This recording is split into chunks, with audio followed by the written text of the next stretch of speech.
Va. Buenas tardes. Buenas tardes, sí. Hoy toca lo que es el contenido de la semana 2 que si vemos, la anterior clase hablamos sobre lo que era Spring, Spring Boot, cómo se configuraba y hicimos una primera API con pues, REST Controller, ¿no? Ya, esta segunda semana vamos a hablar sobre Spring Data, Spring Data JPA, Hibernate, JPA, que es un ORM y todas esas cosas. Ya tengo, por así decirlo, un temario de Checkpoint, una lista de tareas de lo que vamos a responder. Así que bueno, vamos a pasar con las preguntas. Ya. La primera es, ¿qué es un ORM? ¿Tienes alguna idea de qué es? Así, resumen. Ya. Un ORM, traducido en español, es map- un mapeador de objeto relacional. Es muy abstracto. Así que creo que no voy a decir su significado directamente. Voy a explicarlo. Ya. Por eso tengo una imagen ya que tenía guardada. Ya. Un ORM. En pocas palabras, literalmente es esto. Un ORM abstrae la base de datos para que el programador haga consultas en el lenguaje en el que esté programando sin necesitar de SQL. O sea, para eso tengo otra imagen. Ya he preparado un poco de material. En imágenes, Java Course, Spring Data, tenemos este. Generalmente cuando nosotros creamos una aplicación con Java, así normal, con Java, sin ningún framework, lo que hacemos para conectarnos a una base de datos es, bueno, crear una clase de conexión, ahí tener esto. Cuestión, nosotros hacemos las consultas directamente a la base de datos. Digamos que este es el servidor de base de datos y aquí está pues el servidor donde está nuestra aplicación. En una aplicación sin un ORM, lo que nosotros haríamos sería pues escribir la consulta que vamos a utilizar o sí, que vamos a utilizar en nuestra aplicación y esta consulta va a ser directamente enviada al servidor de base de datos pues para que nos dé los resultados. Un ejemplo de esto es básicamente el propio proyecto el proyecto de control de inventario, donde en la implementación de lo que era la persistencia, tenemos justamente ese patrón. Por ejemplo, este. Para conectarnos a una base de datos, primero creábamos una clase que representaba la conexión a la base de datos y luego accedíamos a esa base de datos utilizando consultas directamente de SQL, ¿no? Porque esta sintaxis de aquí es de SQL. Select asterisco from, el nombre de la tabla, productos. Bueno, select asterisco nos devuelve todas las filas. Y esta es una columna, ¿no? Una columna en la tabla. Y básicamente ejecutas la consulta y nos devuelve los resultados. Y estos resultados lo que hace es mapear. O sea, porque nosotros utilizamos un helper, una de estas clases de acá. Si vemos, bueno, no voy a proponer explicarme mejor cómo funciona eso. Nosotros definimos esto de aquí, que es básicamente el constructor que nuestra clase va a utilizar para poder construir el objeto que va a representar los registros. Digamos, esta consulta de aquí nos devuelve dos registros. El helper lo que va a hacer es utilizar esto de aquí para que esas dos filas que nos devolvió, porque en realidad nos devuelve filas, un arreglo podría decirse, y por cada fila va a construir un nuevo objeto producto y le va a asignar pues sus parámetros, ¿no? Lo va a mapear, entre comillas, mapear. Mapea su ID de productos, su ID de categorías, su código, nombre, todo eso lo va a mapear a los atributos de la clase producto. Y ya, todo este proceso es manual. Y lo que hace un ORM es básicamente abstraer todo ese proceso. O sea, nosotros ya no vamos a tener que definir cómo se mapea. eh, Tampoco algunas, por ejemplo, Hibernate, que es el ORM que vamos a estudiar, Ya no nos obliga a tener que crear una clase que represente la conexión, porque todo esto se puede configurar en un archivo, así como en el Spring tiene el application.properties, donde se configura ahí. Hibernate también tiene. Y bueno, volviendo, eso es un ORM básicamente. Aquí está la parte de lo que es el ORM.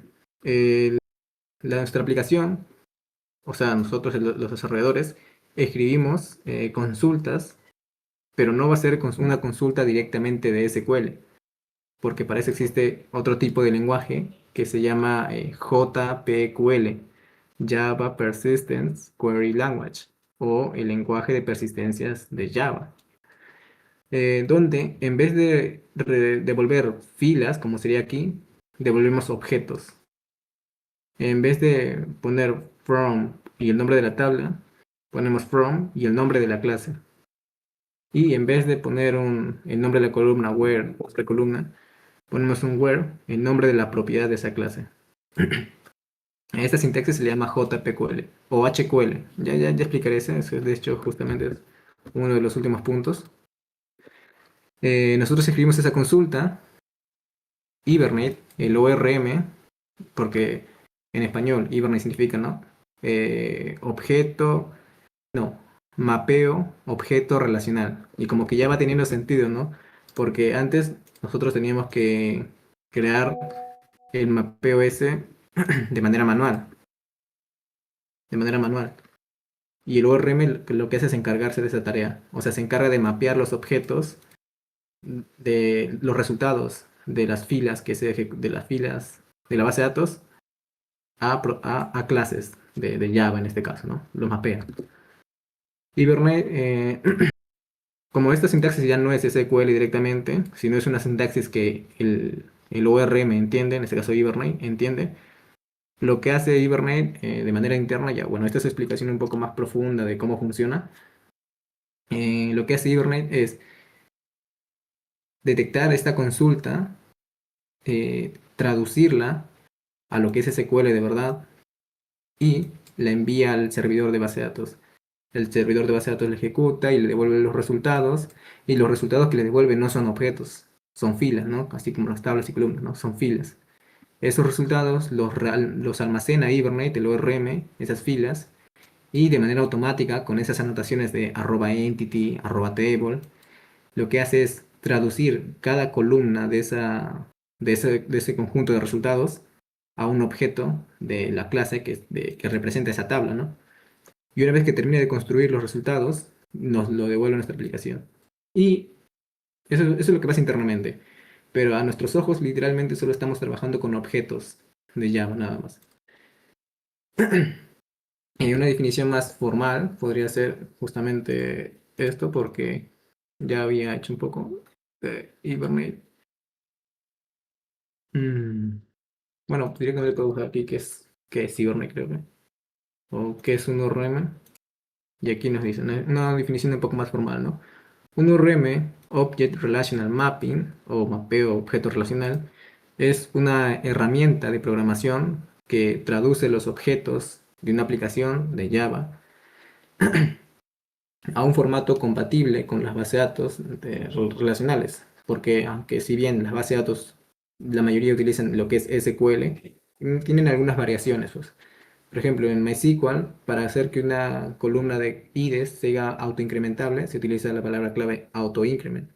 Pero en SQL Server no existe autoincrement, existe identity. Y ya bueno, esas pequeñas variaciones, ya nosotros no nos preocupamos por eso, porque utilizamos el ORM que se va a encargar de hacer que todo lo que escribamos, todas esas consultas, con una sintaxis casi igual a SQL, los traduzca al SQL de verdad, ¿no? Al SQL nativo de la base de datos que estemos utilizando. Aquí hay una imagen más representativa eh, de cómo se ve gráficamente. Básicamente en nuestra aplicación solo tenemos clases. Nosotros hacemos consultas con los métodos de las clases.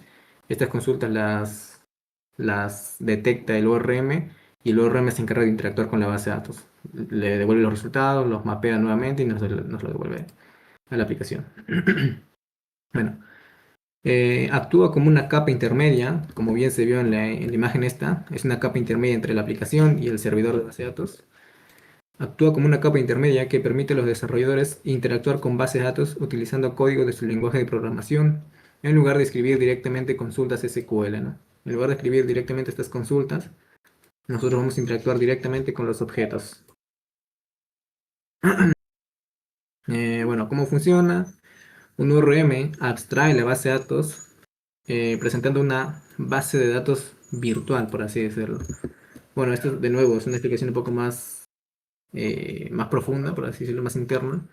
Pero Hibernate y cualquier otra implementación de JPA, ya también explicaré lo que es JPA, eh, Hibernate de manera interna gestiona como una pequeña base de datos virtual que representa lo que es la base de datos real.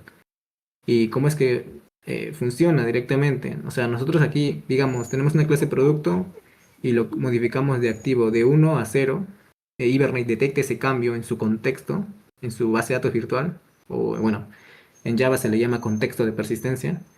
En su contexto de persistencia lo detecta y va a verificar si es que el contexto de persistencia está sincronizado con la base de datos. Si no está sincronizado, va a detectar cuál fue el cambio que se modificó y va a ejecutar una consulta para generar ese cambio en la base de datos. O sea, algo así, según lo que leí, es algo así como funciona internamente. Hibernate y cualquier otra implementación maneja un contexto de persistencia y ese contexto de persistencia tiene que estar sincronizado tanto con la aplicación como con la base de datos, ¿no? por eso se dice que ofrece una base de datos virtual. Convierte las acciones del código, como la creación o modificación de un objeto, en consultas SQL, que luego pues se ejecuta en la base de datos, ¿no? Conversión de los resultados. Cuando la base de datos devuelve los resultados, el ORM los convierte de nuevo en objetos, que el lenguaje de programación pues puede utilizar, ¿no? Mapeo. La herramienta asocia las tablas de la base de datos con las clases de una aplicación y las columnas de las tablas pues con los atributos o propiedades de esa clase, ¿no? De los objetos. Beneficio, pues aumenta la velocidad, independencia de la base de datos. Claro, si la base de datos subyacente se cambia, por ejemplo, pasamos de MySQL a Postgres, el código de la aplicación pues no tiene que cambiar, porque no estamos interactuando directamente con la base de datos, sino estamos interactuando con un intermediario. El intermediario se va a encargar de traducir pues cada consulta, ¿no? Entonces, en pocas palabras, un ORM es una herramienta que traduce los objetos de una aplicación a un formato de SQL. Y ya está, así que nos quedamos con esta imagen, ¿no? Un ORM lo que hace es abstraer la base de datos y te ofrece una sintaxis diferente para que puedas pues, interactuarla con ella. A ver, ORM, Object Relational Mapping, objetos en el lenguaje de backend, y bueno, se puede hacer aplicaciones CRUD con eso. Los ORMs más populares son pues TypeORM de JavaScript, Eloquent de PHP, Gorm de Go, SQL Alchemy de Python, Editor Framework de C Sharp, bueno, aquí le puso Hibernate, es con N, Hibernate de Java. En este caso, bueno, nosotros vamos a ir directamente a lo que es Hibernate, ¿no? Eh,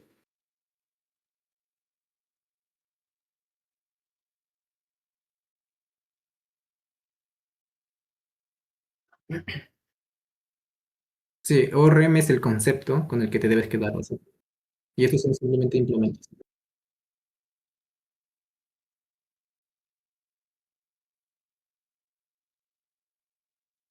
Ujú, todos siguen el mismo contexto, pues todos hacen lo mismo, todos traducen objetos a consultas y de consultas a objetos.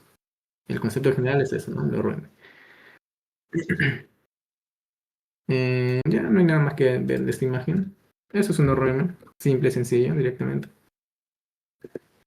Así que podemos marcar esto como check, ¿no? Ya sabemos lo que es un ORM, simplemente es un mapeador. Ahora, punto número 2. ¿Qué es JPA? ¿Has oído de JPA? No.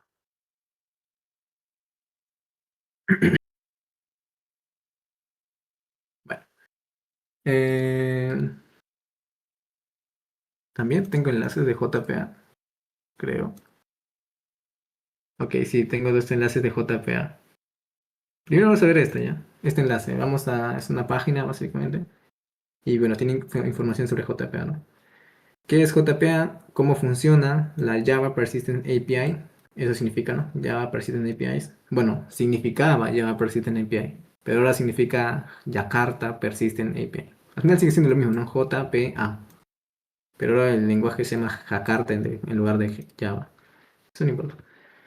Bueno, ¿qué es JPA? Es la pregunta. ¿Cómo funciona? Es una de las preguntas más habituales cuando empezamos a trabajar con Java, Persistent API, tal. Vamos a ver un ejemplo de cómo utilizar la API de persistencia para trabajar de nuestro tal. Ya. Eh, como en Java todo es una jerarquía, hay que mencionar primero eso, que Hibernate en realidad es una implementación de JPA. O sea, JPA, digamos que por así decirlo, el padre, y luego Hibernate, voy a mencionar algunas, Eclipse, Link, Eclipse, Link, Apache, JPA, creo que no me acuerdo. Bueno, pues esas dos son las que no me acuerdo. Ya. JPA es como una interfaz donde solamente define el contrato de qué es lo que debe de hacer eh, una implementación de JPA, o sea, cómo se debería de trabajar.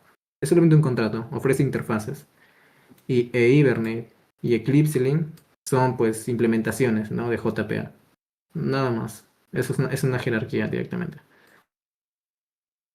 De hecho, creo que si acá busco lo que es JPA, nos dice lo mismo. A ver, pega de tal, nociones y metadatos, Entity Manager. No, bueno. Eh, esta es una forma bueno, antiguamente se configuraba así JPA, ¿no? Con archivos XML. De hecho, cuando lleguemos a esta parte de lo que es Hibernate, hay otros enlaces que son interesantes, pero no me voy a adelantar mucho.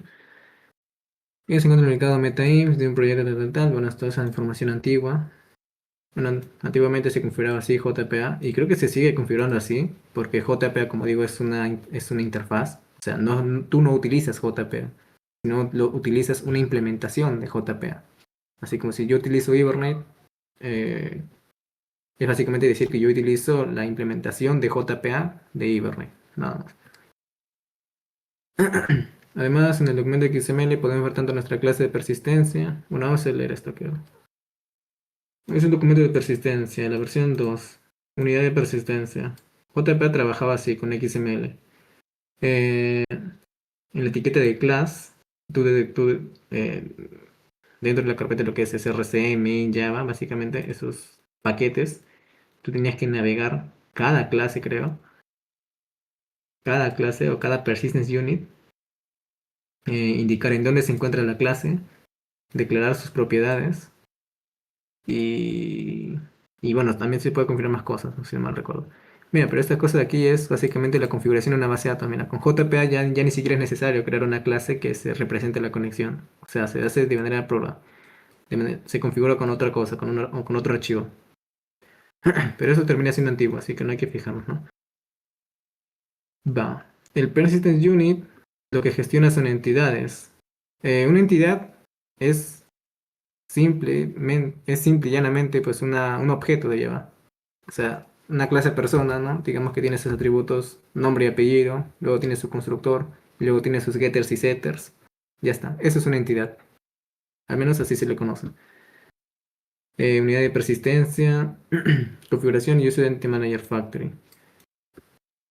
Mm. Están apareciendo con cosas que no hacen, que no se va a poder entender bien fácil.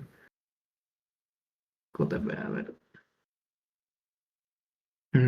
Sonido de tal. Anotaciones y metadatos, persistencia API.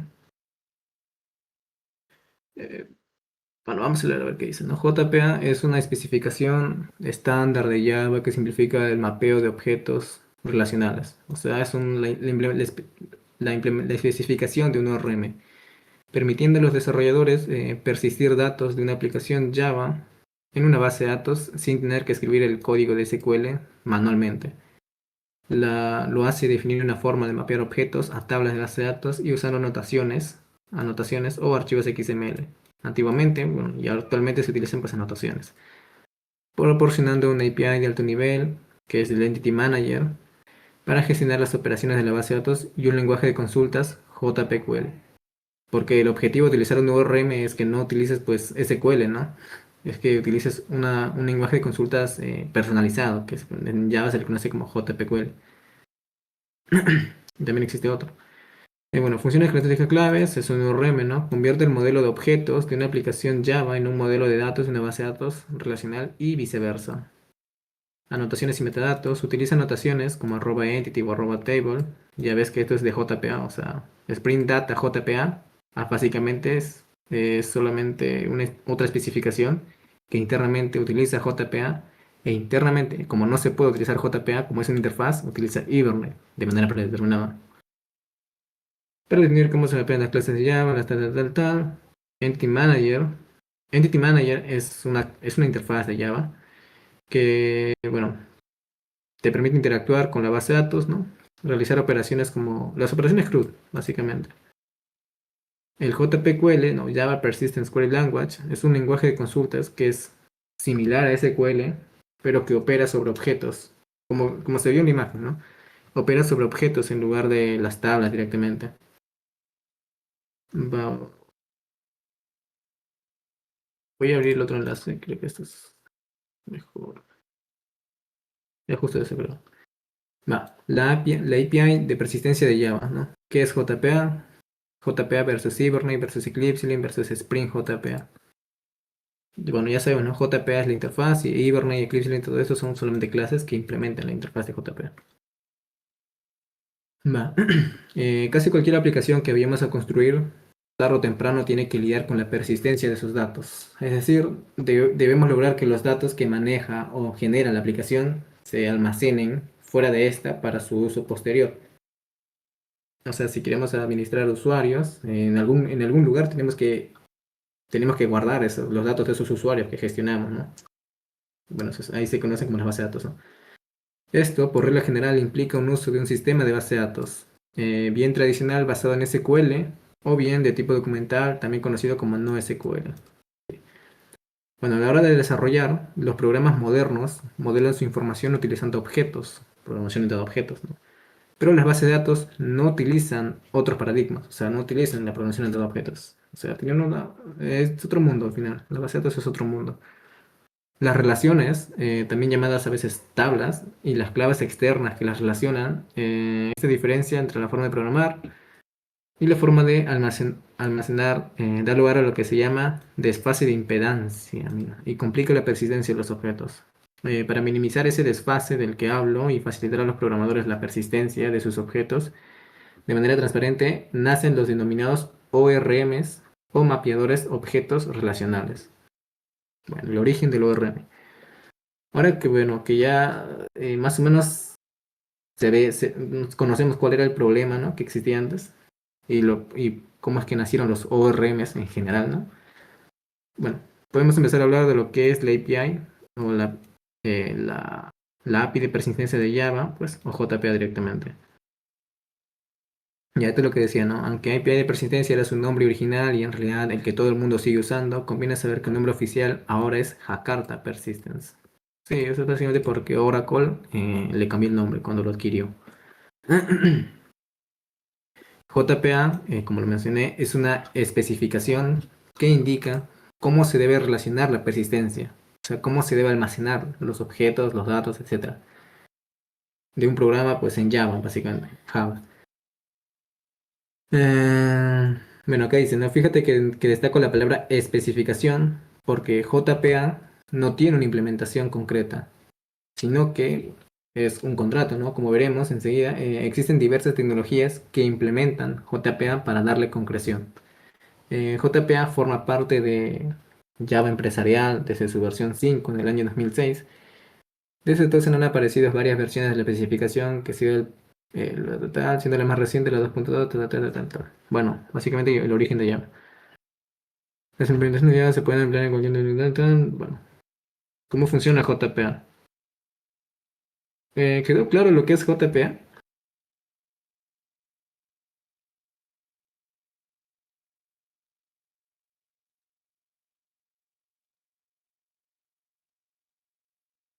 Sí, bueno,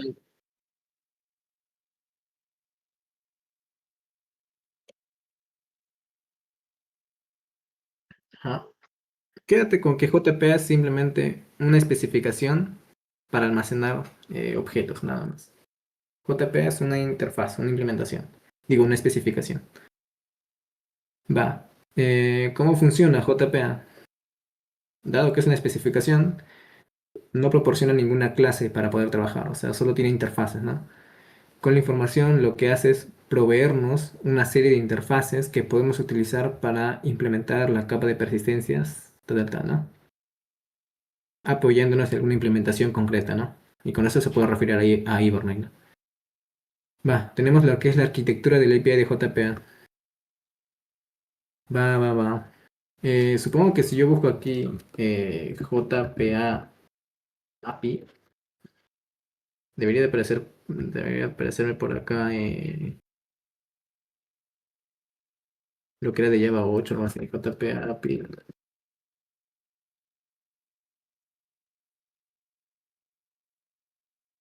Persistent API.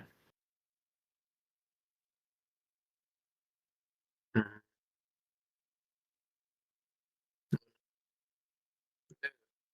así como existe Java 8 Documentation, así como existe esta cosa de acá. No, bueno, eso no, el otro, ¿no?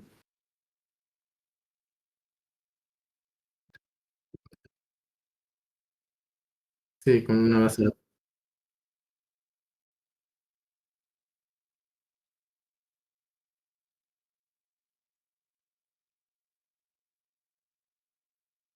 Sí, métodos, ¿no?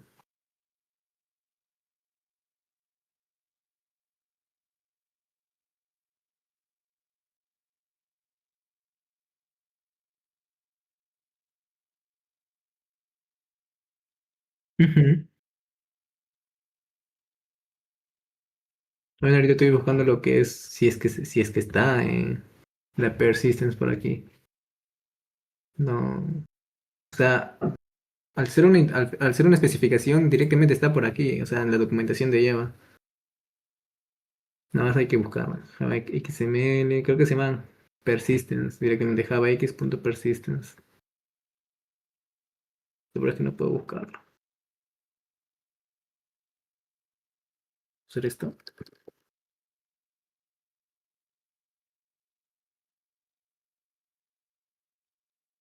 No, no sé dónde estará. La arquitectura de Java comienza con una interfaz principal que se llama persistence. Así como la arquitectura de la API de colecciones, tenemos un iterable, sé que no me acuerdo ya.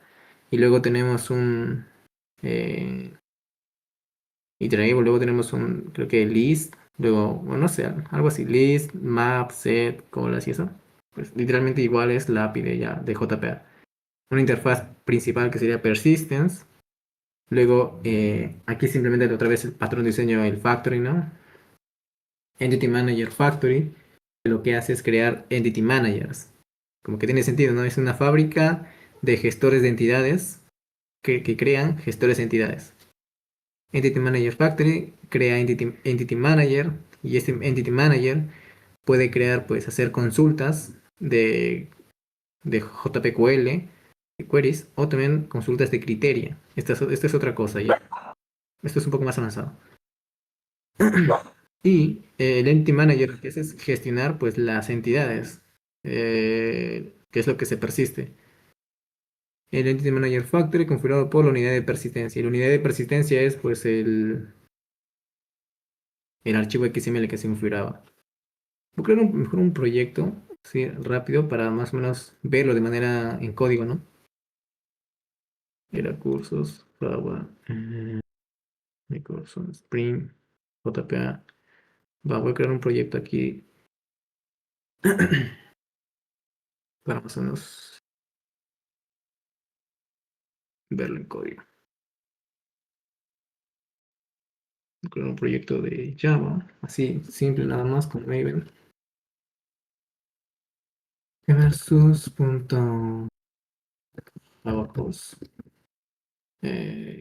JPA architecture. Lo voy a poner ahí, ok, ahí está. Ya, cierro esto. Aquí está el proyecto. Finalmente este diagrama de arquitectura en código para que se vea mejor. El cambio de perfil. Ya va. Ya, aquí. Vamos a, vamos a crear un nuevo folder que se llama ser JPA. Y ahí dentro voy a crear esto aquí, ¿no? Primero, la especificación, todos son interfaces, eso hay que recalcar, todos son interfaces. Tenemos una interfaz persistence, que es como tal la clase principal, que es la clase padre. Bueno, evidentemente este extiende de object. Vamos a poner esos comentarios. Eh, interfaz padre de JPA. Ok.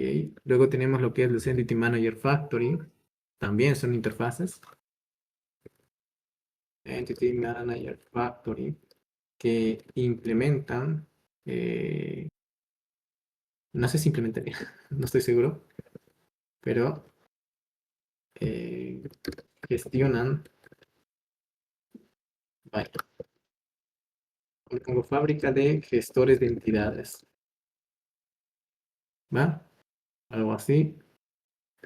Luego tenemos la unidad de presencia, no. Tenemos lo que son los Entity Managers también. Ajá. Que aquí pues... No, creo que no estoy seguro, pero lo voy a dejar así nada más, ¿va? Gestiona entidades, ¿no? Y ya de aquí pues simplemente pongo lo que es la entidad, ¿no? Entity. La entidad que hace pues representa una tabla en la red. Bueno, algo así podría verse.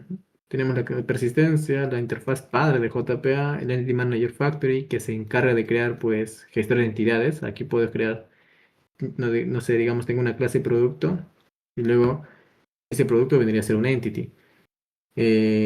Configurando JPA o Hibernate, lo que sea que estemos utilizando. Aunque Hibernate no utiliza Entity Manager Factory. Bueno, sí lo utiliza, pero lo tiene con otro nombre. Lo llama como Session Factory, algo así. Fábrica de sesiones. El Entity Manager Factory crea instancias de los Entity Manager, que esto es lo que se asocian con un entity y pues pueden hacer operaciones CRUD sobre pues las entidades directamente. Algo así se vería en código. Voy a dejar eso cerrado por ahí. Y bueno, aquí se ve, ¿no? La interfaz padre crea Entity Manager Factory. Estos se configuran por archivos XML. Estos crean Entity Managers. Estos Entity Managers gestionan las entidades, que es lo que se persiste, en este caso la tabla o bueno, la clase que representa la tabla. Y puede crear pues transacciones directamente. Directamente. Va. En la práctica no significa que lo que vas a utilizar es una biblioteca de persistencia que implementa JPA. O sea, no vamos a utilizar JPA directamente. Creo que eso quedó claro, ¿no? Más adelante verán algunas implementaciones, pero mientras tanto conviene saber qué funciones dependen. Mapeado de entidades, básicamente. Lo primero que tienes que hacer para usar una implementación de JPA es primero añadirla al proyecto. Wow, ¿no? Añadir la dependencia y configurar el sistema de persistencia, ¿no? Por ejemplo, pues la cadena de conexión a la base de datos y más cosas, como las clases que se van a utilizar para persistir, etcétera. Pero tras esas cuestiones de fontanería, lo más básico que deberás hacer y que es el núcleo de la especificación es el mapeado de entidades. ¿Qué es el mapeado de entidades? El mapeado se refiere a definir cómo se relacionan las clases de tu aplicación con los elementos de tu sistema de almacenamiento o con la base de datos. Si consideramos el caso común de acceso a una base de datos relacional, ¿no? Sería pues definir la relación existe entre las clases de tu aplicación y las tablas. O sea, una clase representa una tabla. La relación entre las propiedades representarían los campos o columnas de esas tablas. La relación entre diferentes clases y las claves externas, bueno, esto es para hacer relaciones, ¿no? De uno a muchos. Bueno, esto último es importante ya que permite definir propiedades en las clases que son otras clases de la explicación.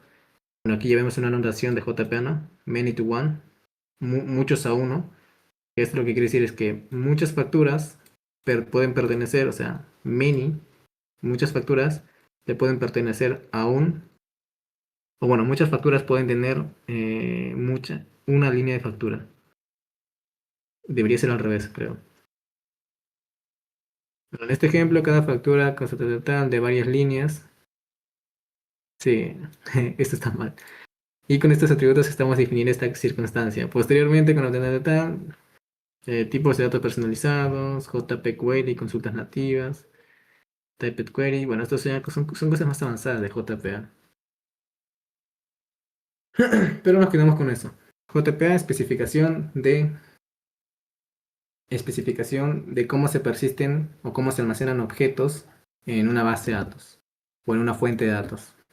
Creo que con eso queda pues definido, ¿no? O sea, JPA, lo voy a poner aquí mejor, que es un URM, es una herramienta que mapea objetos de un lenguaje a eh,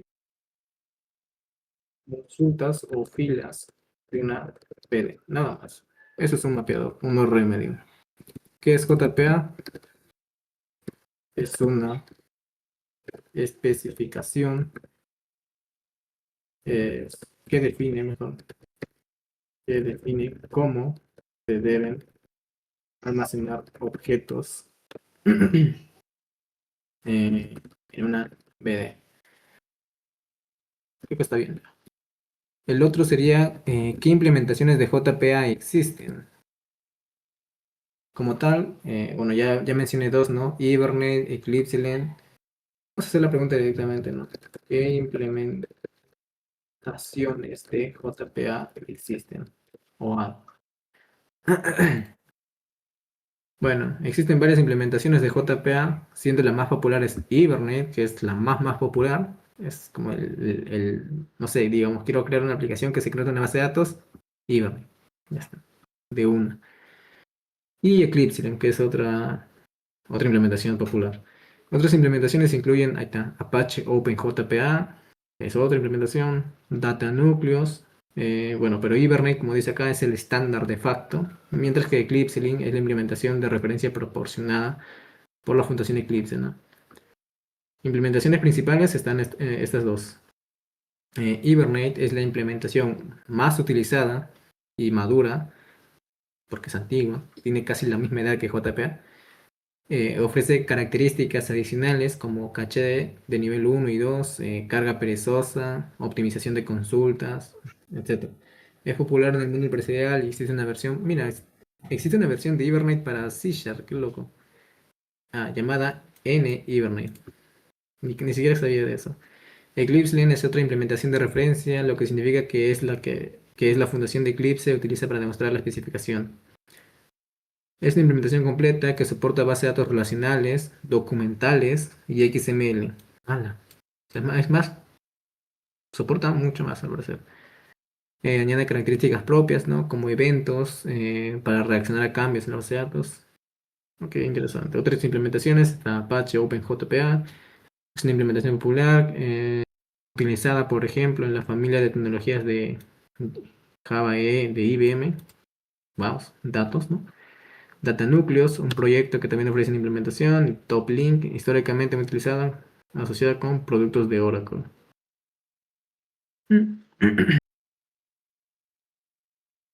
Va, dejámoslo así.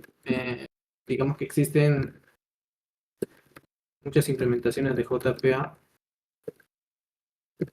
pero la más popular es Hibernate. Listo. Y ahora sí, pasemos a lo que es Hibernate, ¿no? ¿Qué es Hibernate?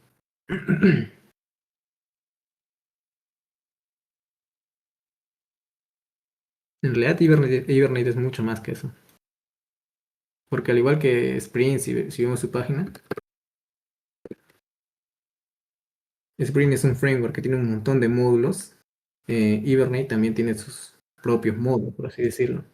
Aunque la que más se utiliza es esta, evidentemente, ¿no? El ORM. Hibernate ORM. También tiene Hibernate Search, que es creo que para búsquedas y paginación de datos, de resultado, digo. Hibernate Validator, para validación, supongo. Hibernate Reactive, Data Repositories y otros, ¿no? Proyectos menos activos. Bueno, lo que nos interesa es decir acá, Hibernate ORM. Bueno, no siempre toda la documentación está en inglés. Pero yo tengo un indirecto que te lleva a lo que es la documentación de Hibernate. También hay un curso que encontré de Hibernate, pero es antiguo. Y con antiguo me refiero a antiguo, antiguo. O sea, de hace 12 años por ahí. Pero bueno, sirve para construir las bases, ¿no? Eh, Mira, encima tiene su propio repo donde pues deja sus ejercicios. Ejercicios, ¿no? De hace 12 años en Kimi. Lee el libro. Que hay un ejemplo. Ejemplo uno, cómo configuraba Hibernate. Mira, es tan antiguo que ni siquiera utiliza Maven, utiliza Ant. Entonces, ¿cómo descargaba las dependencias? O sea, sabemos que en Maven es simplemente añadir aquí al POM, ¿no? Pero con Ant es diferente. Tienes que irte a la página donde esté la dependencia, descargarte su archivo YAR y luego colocar ese archivo YAR en una carpeta lib dentro de tu proyecto de Ant. Así era antiguamente. Mira, y se configuraba, bueno, antes se configuraba, no estoy seguro si ahora se configura, si se sigue configurando así, pero Hibernate se configuraba con archivos XML también. En este archivo XML, tú definías, bueno, como lo mencioné, ¿no? En JPA era el Entity Manager Factory, y aquí en Hibernate se llama Session Factory. Aquí es donde tú defines la cadena de conexión, o sea, ya no creas una clase, sino la defines en un archivo de configuración. Por ejemplo, con MySQL, el driver de MySQL, la cadena de conexión, localhost, el usuario, contraseña, dialecto, tal, tal, tal. Y aquí defines lo que es el mapeo, básicamente. Mapeo, pero eso es configuración antigua, ¿no? Configuración basada en archivos de XML. Mapping, recurso, ejemplo 01, profesor. Hibernate, supongo, XML. Si vemos ahí, tenemos profesor.hibernate.xml y aquí se configuraba lo que era el mapeo antiguamente. Hibernate Mapping, la clase a la que va a hacer referencia este mapeo, la tabla a la que va a estar asociada, y aquí definimos sus campos, ¿no? El campo de ID, name ID, de tipo integer. Este name básicamente es el nombre de la propiedad y este column es el nombre de la columna de la base de datos. Y aquí tenemos diferentes propiedades. Y va, lo que hacía Hibernate internamente, supongo yo, que era leer esto, cada uno, porque tendrías que crear uno de estos por cada entidad que tengas, y aquí tenías que relacionarlas. Y Hibernate ya con esa configuración se encargaba de hacer el resto, ¿no? Antiguamente, 12 años. Y luego tu clase de profesor, pues simplemente es un pojo, ¿no? Plain old Java Object. Un bin también podría llamarse. Y ya. Así se hacía Hibernate, pues con la configuración antigua, ¿no? Basada en archivos XML. Pero ahora Hibernate ha evolucionado y es un poco más moderno.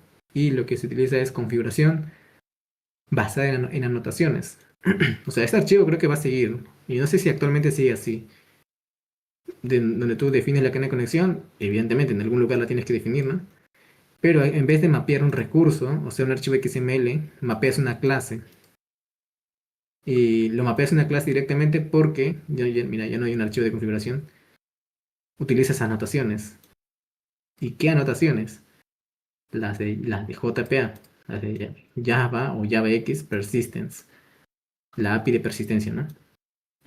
Entity para definir qué es una entidad, table para cambiar el nombre de la tabla, que en este caso como que da un poco igual, ¿no? Porque es el mismo nombre que el de la clase. Y sus campos, ¿no? ID, column para definir que esta propiedad va a ser una columna en la tabla de la base de datos. Esta clase, además de que es una entidad, que si vemos la imagen esa del entity, ¿no? Básicamente ese entity sería pues esto de acá, la clase. La table es simplemente para poder cambiar el nombre de la tabla y también creo que se pueden configurar más cosas. Y ya. Internamente, tú después de definir tus anotaciones, lo que hace Hibernate es leer esas anotaciones y pues procesarla internamente. De ahí Hibernate se encarga, pues, ¿no? tú ya no tienes que hacer mapeos manuales como lo hicimos en el proyecto ese del inventario. Eh, luego vemos la documentación, primero esto. Eh, bueno, como bien se ve, esto es un curso antiguo, ¿no? Así que no hay mucho que leer. Podéis leer en lo que es la introducción al nuevo RM, en el tema. Evidentemente todo esto aquí ya no va a salir porque ya no estamos ni siquiera en el JDK7, estamos en el 25, en la versión 25 de Java. La última versión de MySQL es la versión 8 o la 9 creo que. MySQL ya no tenemos ni siquiera MySQL 7. MySQL 25, 26 creo que es. Digo, el NetBeans. El Drive. Lo único que sería interesante leer pues sería esto, ¿no? Quizás la historia de los ORMs en Java, básicamente. En la comunidad de Java se ha tenido claro que al programar es necesario utilizar un ORM. Y por ello se han creado gran cantidad de ORM, ¿no? Pasando a hacer un poco un repaso de la historia de los ORM. Bueno, como es una historia, directamente esto está bien orientado a lo que es su perspectiva, ¿no? De él. En 1999 existían lo que eran los CJBs. Bueno, acá hay un poco de historia, ¿no? Primero eran los CJBs, luego los JDOs, luego nació Hibernate casi al mismo tiempo que JPA. Parecerá raro, ¿no? Que primero nazca la implementación y luego la interfaz.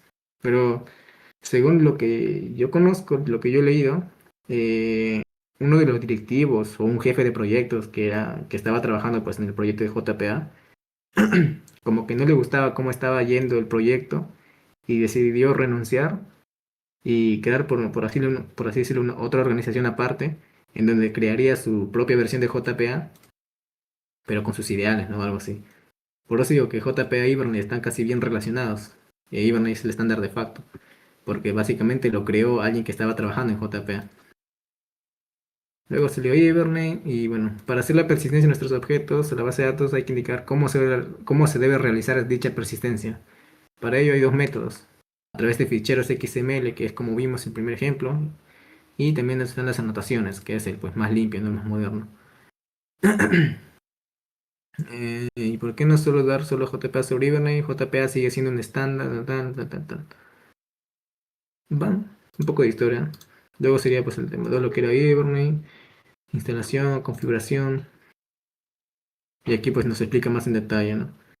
Como con cualquier otro framework, es necesario configurarlo para su correcto funcionamiento.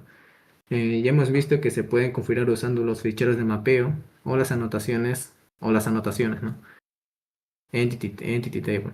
Sin embargo, aún quedan aspectos que debemos configurar, por ejemplo, los datos de conexión a la base de datos, la ubicación de las clases en donde se van a persistir, la ubicación de los ficheros .hb.xml, el nivel de log, un pool de conexiones.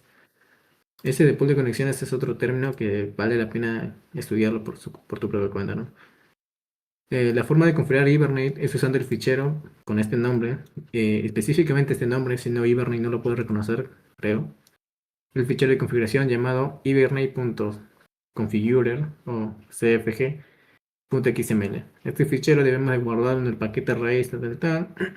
La información que contiene es la siguiente: las propiedades de la configuración para que se cree la base de datos y las clases que se quieren mapear, ¿no? Bueno, ahí te explica un poco de lo que es cada línea dentro de ese archivo. Estas son las propiedades de configuración de la base de datos. Y ese era el primer punto. Evidentemente hay más, ¿no? Hay bastantes. Usando Hibernate, mapeo, configurando. También están las relaciones de Hibernate. Las relaciones de uno a uno unidireccional, de uno a uno bidireccional, de uno a muchos desordenada. Es otro mundo también Hibernate. Claves primarias, el HQL, el lenguaje de consultas de Hibernate, así como JPA define pues JPQL. Hibernate define su propio lenguaje, ¿no? Su propio lenguaje de consultas que se llama pues HQL. A ver, quiero ver si veo el otro. Mapeo una entidad de contactor.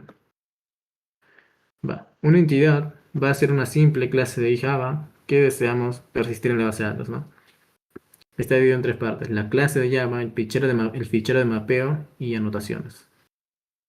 Bueno, la configuración 1 solamente defines una clase simple y en el archivo, su fichero, lo configuras, ¿no? Configuras el mapeo. con la tabla.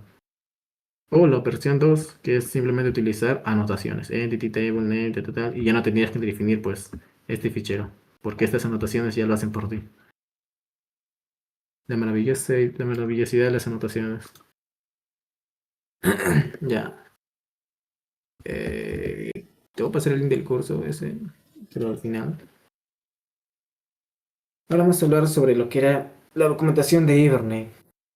Eh, este curso, de ese link que mostré, está trabajando con la versión creo que 4 de Hibernate. Y claro, eso fue hace 12 años. Ha avanzado hasta la versión 5, 6 y ahorita está hasta la 7.2. Pero aquí vamos a ver la 7.1 porque la 7.2 aquí dice que todavía está en desarrollo. La última versión estable es esta. Así que podemos utilizar esta. O esta, da igual. Eh, de aquí los dos enlaces más importantes. Ah, mira, acá está el Javadoc. Esta parte de aquí, ¿no? La API nativa, tal, tal, y aquí pues las clases, todo lo que define Hibernate. Ah, está Javadoc se llamaba. A ver, vamos arriba. JPA, Javadoc. Ah, lo encontré. Este era lo que quería buscar básicamente. El... Lo estoy traduciendo. Typed query, tuples, segulados, query, persistence unit del parámetro, tal, caché, entity manager factory, tal, tal, tal. A ver, como digo, son interfaces al final. Este ya es el propio código de Java. Se define así, ¿no? Public, interface, entity manager factory y tiene todos estos métodos. Add name, add name query, close, create entity manager, bueno, un montón de sobrecarga de métodos, get caché, get criteria. Bueno, no tiene tantos. También está el Entity Manager Active. No, el Entity Manager, que define los métodos clear, close, contains, create entity graph, create entity, create named query. También está lo que es la interfaz de query. No, como se ve, casi todos son interfaces. Define la especificación. Y va, esto es lo que no importa. De aquí los dos enlaces más importantes son justamente estos dos. Una pequeña guía sobre lo que es Hibernate ORM y una guía sobre lo que es un lenguaje de consultas, ¿no? El HQL, o sea, cómo se utiliza, cuál es su sintaxis y esa cosa. Es enorme. Acá está el prefacio, HQL y SQL, estructura léxica, identificadores, y tal, comentarios, parámetros literales, sintaxis, tal. Claro que hay. ¿Qué dice acá? A través de este documento asumimos que sabes SQL. Claro, ¿no? Para trabajar con un nuevo RM tienes que saber sobre SQL primero. No es 100% obligatorio, pero es lo recomendado, ¿no? A lo largo de este documento asumiremos que conoce SQL y el modelo relacional, o sea, base de datos relacionales, al menos a nivel básico. HQL y JPQL se basan en SQL, mira, JPQL, y son fáciles de aprender para cualquier persona familiarizada con SQL. Por ejemplo, si entiendes esta consulta de SQL, o sea, select, book, título, book name, from books, as book, ¿esto qué es? Consulta SQL, dice, projection, root table, table join. Bueno, está haciendo una consulta, va a buscar el título, el nombre de la tabla de libros, está haciendo un join con los publicadores. Lo que hace es recuperar los libros de cierto autor directamente. Bueno, un libros que coincidan con la palabra Hibernate, ¿no? Y esto aquí es un comodín. Hay que aprender SQL también, ¿no? Ya, y este es HQL. Select, book title, from, casi lo mismo. Si no, por así decirlo, lo mismo, ¿no? Where, book.title, creo que es lo mismo encima. Bueno, es casi similar. No cambia mucho lo que es JPQL, HQL de SQL. O sea, si yo busco acá JPQL y SQL, a ver si hay un ejemplo de sintaxis.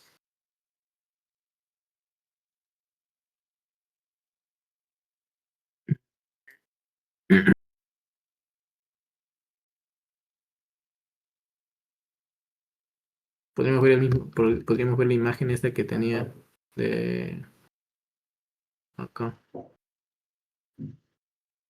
Básicamente, este es SQL y este de aquí es JPQL o HQL, no sé. Va, y aquí pues la documentación de cómo utilizar ese lenguaje.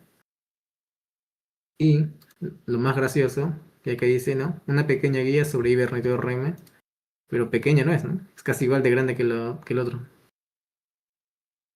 Bueno, esa es la documentación. Introducción, ¿no? Hibernate y JPA, eh, el Hola Mundo en Hibernate, lo que son las entidades, las sesiones con estado y sin estados, lógica de persistencia, probar la lógica de persistencia, configuración, las entidades, clases de entidades, tipos de acceso, herencia de entidades, para crear tablas heredadas, converters, o sea, ¿no?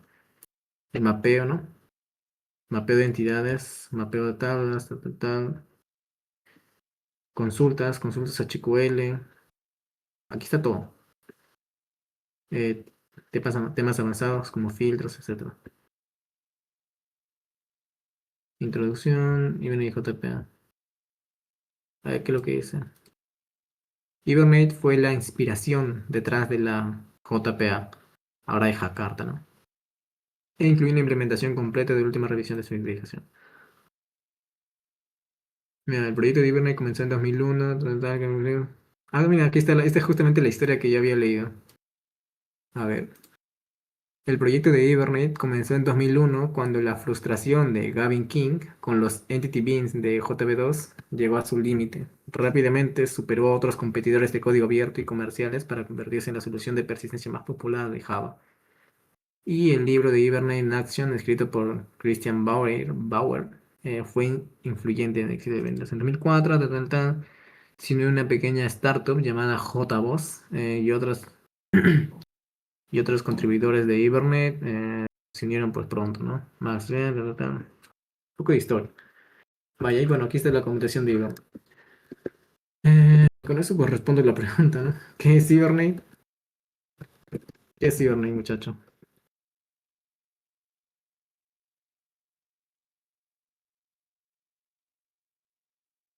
Bien. Sí, sí, ahora sí.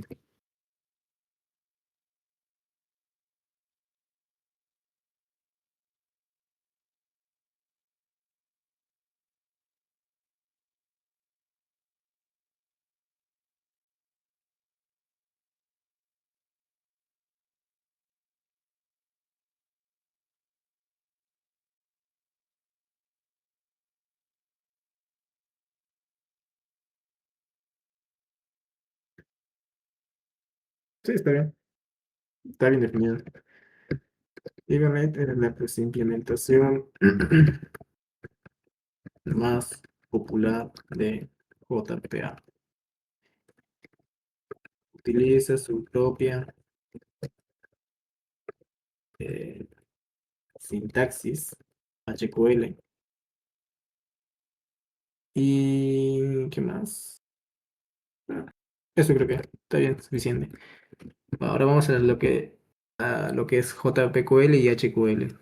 Va, para eso sí no tengo link, así que vamos a hacer la búsqueda directamente. ¿Qué es JPQL y HQL? ¿Y cómo se diferencian? Diferencia con SQL. Para saber, ¿no? JPQL es el lenguaje de consultas de la especificación estándar de JPA. O sea, JPA define su propia sintaxis, JPQL. Mientras que HQL es el lenguaje de consultas de Hibernate. O sea, Hibernate también quiere definir su propia sintaxis para hacer las consultas. Que es un superconjunto de JPQL con algunas características adicionales. La diferencia principal con SQL es que tanto JPQL como HQL operan sobre objetos de Java, o sea, entidades y atributos, bueno, clases y atributos, en lugar de tablas, que es como lo hace SQL, ¿no? Tablas y columnas de base de datos relacionales. Va a tabla de diferencias. Origen. JPQL es el estándar oficial, así como JPA. Es el estándar oficial bueno, de JPA. HQL es un lenguaje propietario específicamente de Hibernate. Y bueno, SQL es el lenguaje que ambos utilizan de manera interna, pues, para ejecutar las consultas. Lenguaje estándar para bases de datos relacionales, ¿no? Enfoque de consultas, ambos están orientados a objetos, ¿no? Trabajan con entidades y atributos de Java. Y bueno, SQL trabaja con tablas y columnas, ¿no? Eh, Relación. JPQL es un subconjunto de HQL, ¿no? HQL añade características que no son estándar. ¿Ok? Y haces HQL es un superconjunto. Superconjunto, tal. Mientras que SQL es simplemente un lenguaje de, de consultas de base de datos nada más relacionales. Ejemplo de sintaxis. A ver, de JPQL, ¿no? Select, C. Mira, aquí, mientras que con SQL hacemos select asterisco, que vendría a ser pues todas las filas que coincidan. Aquí lo que hace es select C, el nombre del objeto. Bueno, aquí lo está simplificando, ¿no? Select C, o sea que esto devuelve todos los objetos. No filas, ¿no? Sino objetos directamente. Select C from clientes, y este es el nombre de la clase, ¿no? Lo está simplificando con un alias, ¿no? A C, donde C.ciudad, que este vendría a ser la propiedad, no una columna, sino una propiedad, es igual a Madrid. Este es de JPQL.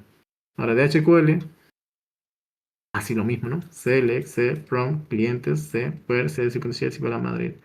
Ya veremos cuáles serían sus diferencias al momento de implementar en código. Y bueno, SQL, ¿no? L castrico from clientes, eres en tal, buena ciudad, es igual a Madrid.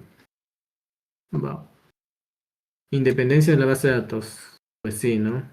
JPQL es mayor porque no es una implementación, sino es una especificación, así como JPA, es una interfaz.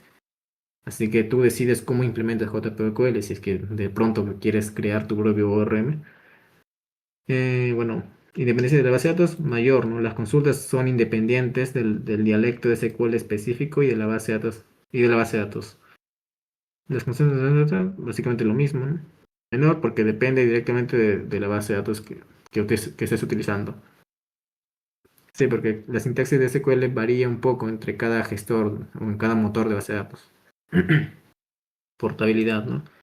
Alta porque se puede usar con cualquier implementación de JPA. O sea, puedes utilizar Hibernate, luego puedes cambiar a Eclipse y básicamente tus consultas no van a fallar porque tú estás utilizando JPQL, ¿no? Pero si quieres usar Hibernate y quieres utilizar específicamente Hibernate, pues sería pues HQL. Depende de las características específicas de Hibernate, si se usan las consultas son menos portables, porque si cambias otra implementación, pues no funcionan, básicamente. Baja, pues no, sí, eso. Ah, mira, hay un repo de HQL y JPQL. Lenguaje de consultas de Hibernate y el lenguaje de consultas de persistentes de Java, bueno, JPQL y HQL, son lenguajes de consultas centrados en modelos de objetos similares en naturaleza SQL.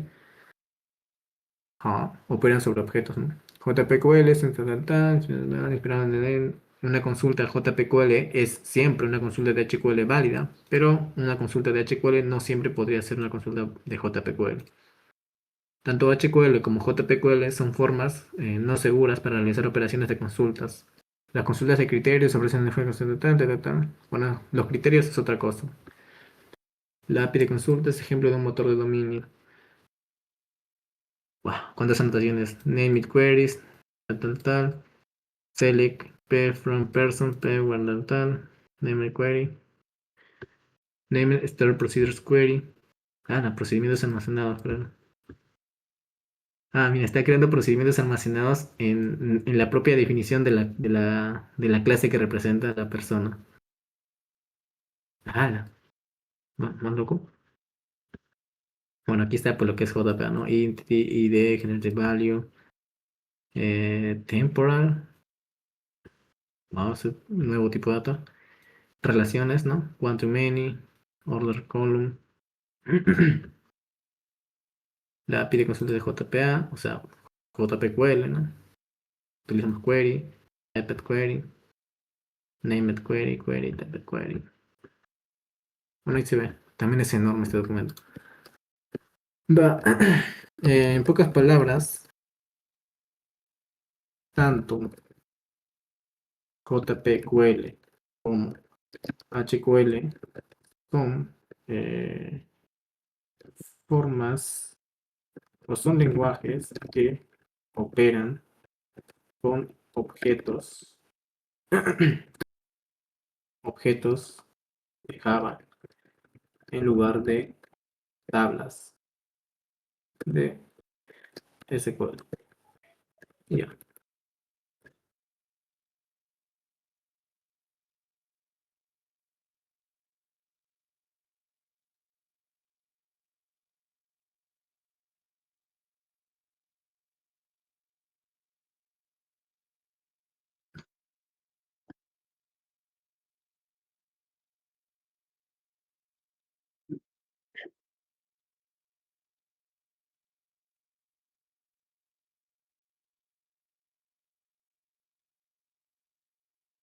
ya,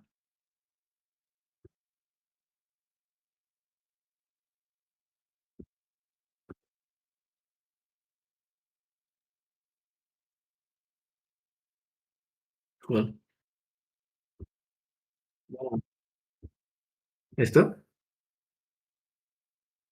Muy bien. Ya llegaremos a este punto, ya llegaremos a este punto. Va. Justamente la imagen que te pasé, bueno, que te mencioné, no voy a abrir WhatsApp porque no. Está eso. A ver, creo que lo tengo acá. Interno. Sí lo descargué. Sí lo descargué. ¿Ves? Acá está. Está. ORM, JPA, las implementaciones de JPA, ¿no? Eclipse, Selenium, Hibernate, ya. OpenGA, tal, tal, tal. Ahí está. Justamente estaba ese tema de lo que son las relaciones. Tanto de JPA como de base de datos. Eh, Aquí nomás, porque ya he subido una imagen. ¿Qué seguía? Agua, ¿cómo se-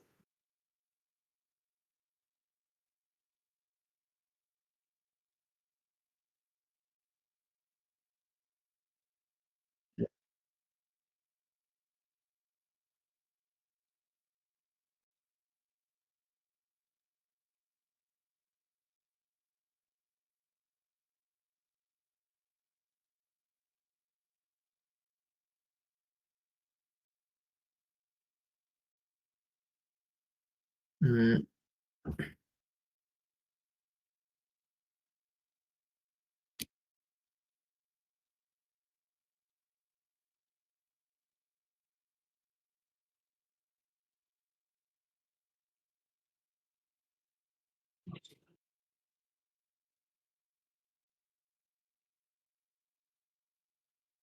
ya, ya. Sí.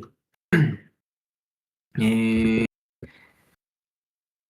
el URM Hibernate ya te lo hace ya. O sea, tú, voy a abrir un proyecto, es justamente el ejercicio este de acá, subir la imagen, que este es lo que vas a hacer pues. Hoy no, mañana si no, podemos mapear esto. Este ejercicio yo ya lo hice ya, en su momento. Y aquí justamente te explico directamente. Era aquí, acá. Va. Mira, vas a ver código de JPA, pero a full, ¿no? Ah, voy a abrir la imagen mejor.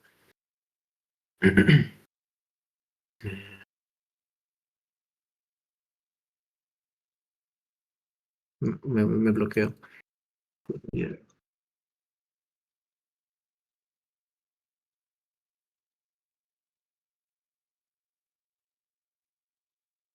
Ah, pues tendrías que hacer muchos joins en los SQL.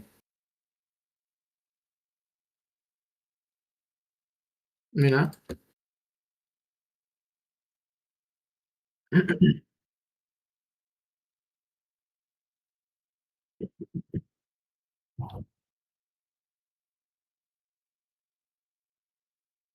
Mm,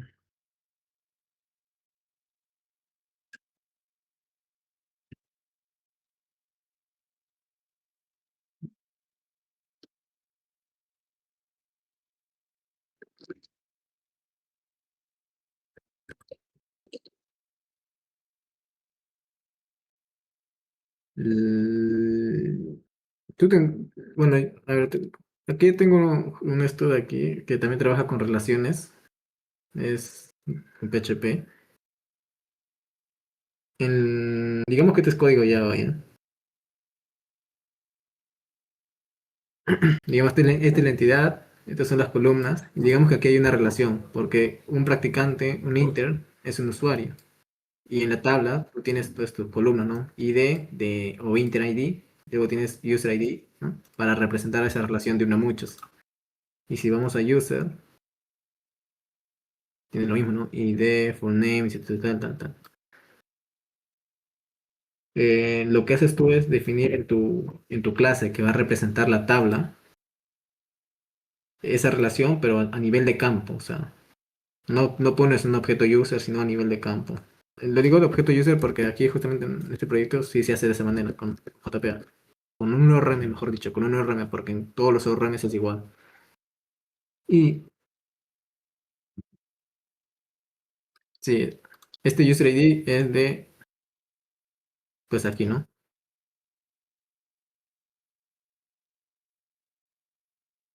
Está trabajando exactamente esta relación de aquí. Mira, un practicante es un usuario, user ID, para representar esa relación de uno a muchos. Básicamente eso. Y ya, luego cuando tú hagas tu consulta, lo que tendrías que hacer, pues hacer un select inters punto asterisco para traerte todos los datos del inters y luego coma quizás, a lo mejor, mucho de abrir servicio.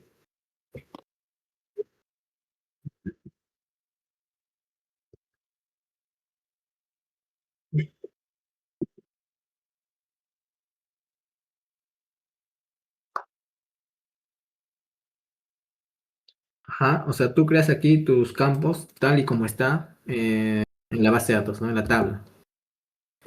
Pero luego cuando hagas la capa de acceso a datos, o sea, los repositorios, en este caso solamente está llamando full procedimientos almacenados, pero tú cuando hagas esa consulta tendrías que hacer algo así como que select inter.asterisco.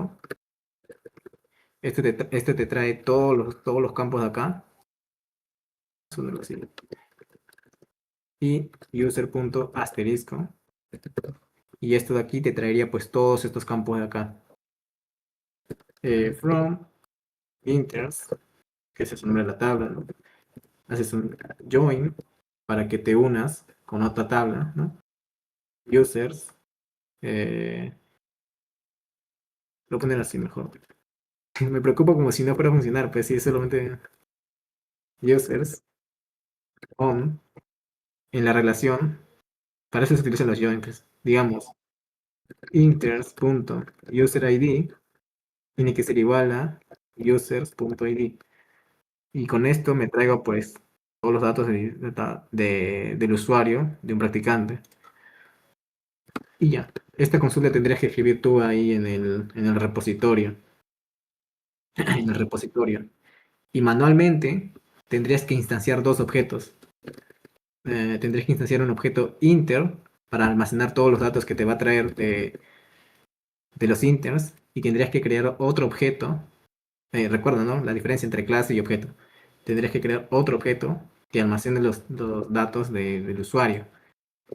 Y una vez que tengas ese arreglo, porque no, esto, como claro, no estás utilizando un ORM ni un framework, te va a traer todos los registros a nivel de fila, fila, fila, fila.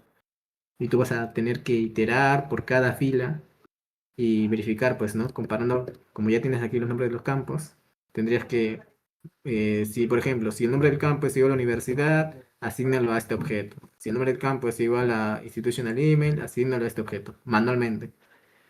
Y al final, podrías devolver quizás una lista con los dos objetos, o si no, crear otro objeto que represente esos dos objetos. Manualmente es muy pesado, ¿no? Ya se ve que es complicado.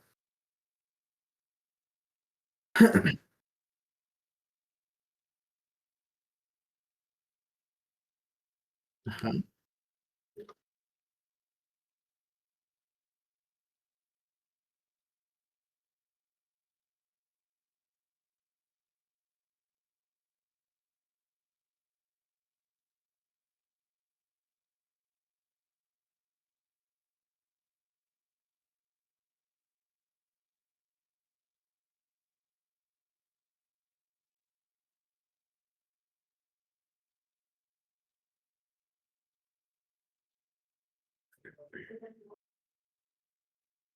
¿La votación?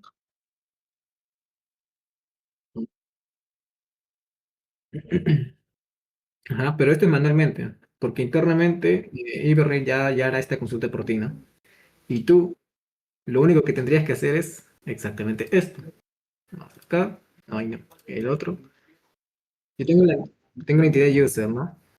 Pay attention, toma la captura porque eso va a ser tu ejercicio. Ah, mentira.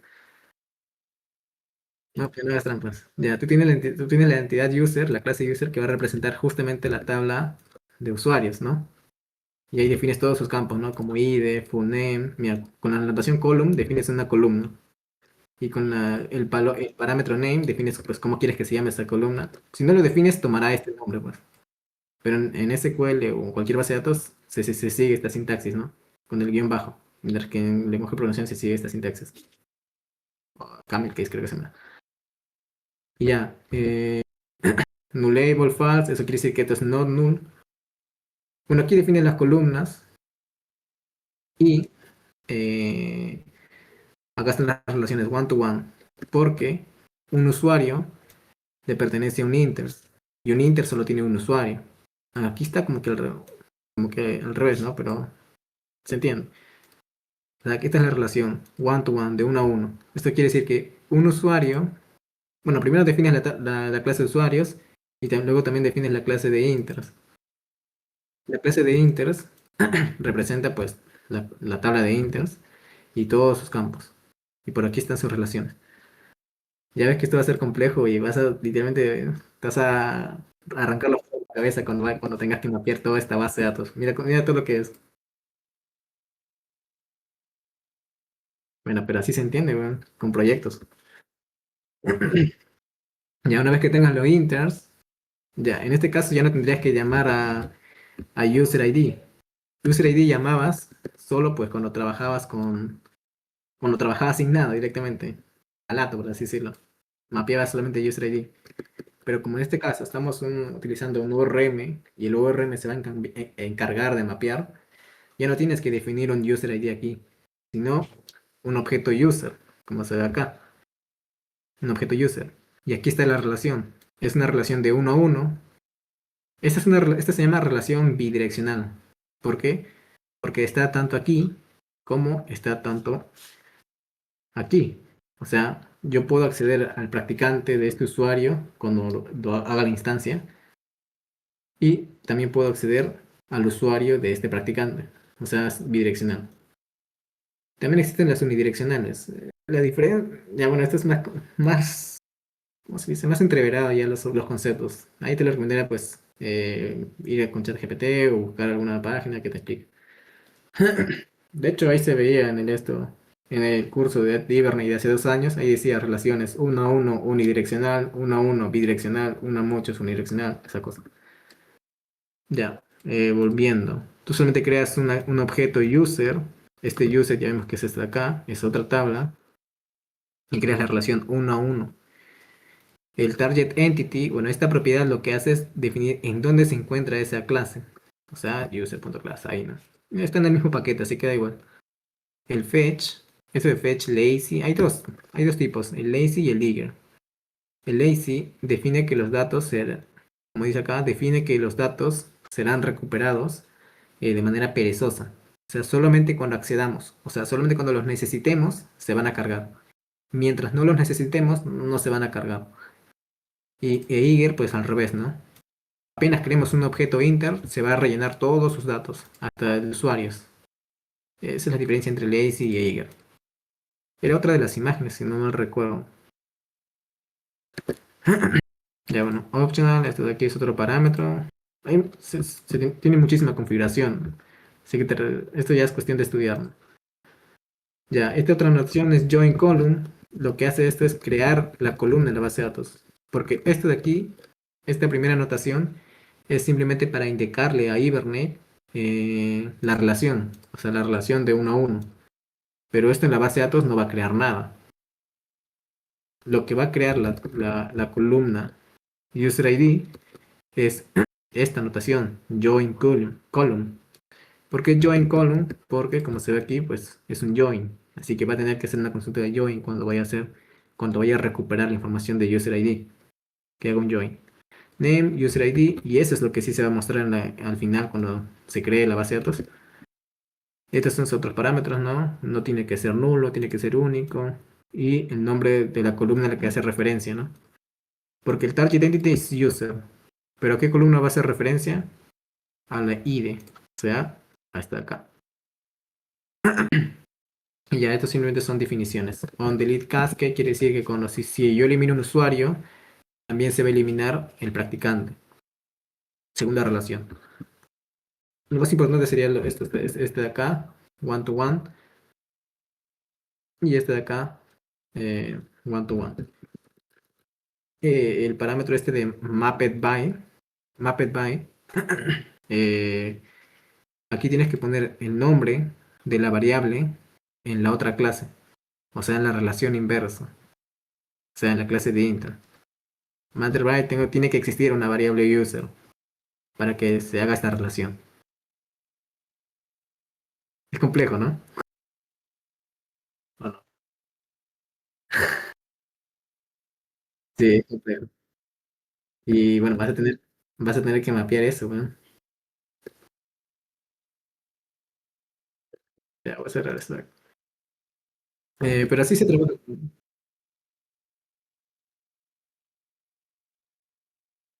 Ya, ya. Pues, seis. Ya, a las 7 hacemos un ejercicio pues, simple de unas 3 tablas. Ya pues eso es, manualmente ya ves cómo se hace, ¿no? Tienes que definir el campo, en la clase donde hagas la conexión con la base de datos tienes que escribir tu consulta SQL con select y join total manualmente. Cuando tengas los resultados tienes que pasárselos a sus diferentes objetos y al final devolver pues otro objeto que englobe esos dos objetos. Y bueno. Y con un nuevo reino pues más fácil. Ya. Eh, cierro esto acá. Nos quedamos en esto, ¿no? ¿Cómo se usa Spring Data? Va. Al final, lo que teníamos que hablar de hoy era simplemente de esto, ¿no? De cómo se usa Spring Data.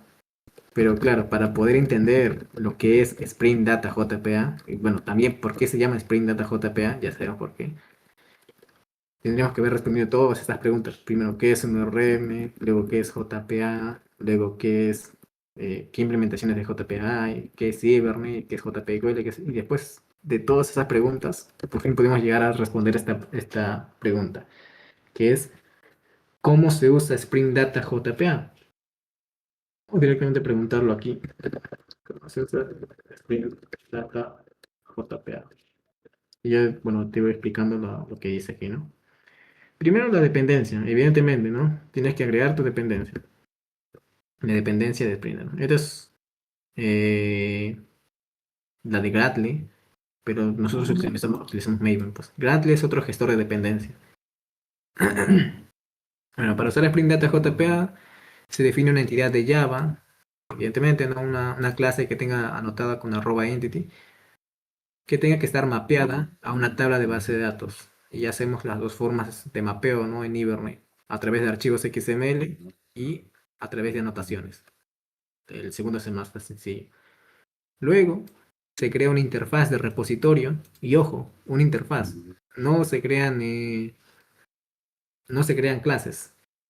Para utilizar Spring Data JPA no se utilizan clases, se utilizan interfaces directamente. Porque, volviendo a este proyecto de acá, vamos a código, persistencia, repositorios, tenemos las interfaces, ¿no? Tenemos repositorio de productos, algo así. Y literalmente este código es casi similar a lo que sería pues Spring Data JPA, ya que nosotros definimos una interfaz que va a ser la que va a trabajar con la entidad y esta interfaz tiene que extender de otra interfaz que nos proporciona pues Spring Data JPA de manera automática. Y dentro de esa interfaz tienes que configurar con qué entidad va a trabajar y además una coma y cuál es el tipo de dato del IDE de la entidad. Y pues tú defines aquí solamente sus métodos, ¿no? Defines el contrato, qué operaciones tiene que hacer y ya cuando tú ejecutes la aplicación, Spring Data JPA de manera automática va a crear una clase que implemente esta interfaz y va a implementar todos los métodos por ti. O sea, tú no tienes que hacer nada. Es muy cómodo, de verdad. Bueno, creas esta interfaz que extienda de JPA Repository. JPA Repository es un repositorio de Spring Data. Ya, y aquí ya nos vamos directamente a la documentación. Ya vimos la documentación de JPA, la documentación de Hibernate, un poco sobre lo que es HQL, JPQL. Ahora ya nos vamos a la documentación de Spring, ¿no? Como digo, me voy aquí al Docs, me voy a Spring Data, específicamente Spring Data JPA. Hay tres especificaciones, JPA, que es justamente lo que nos importa. Y acá está, ¿no? Iniciando.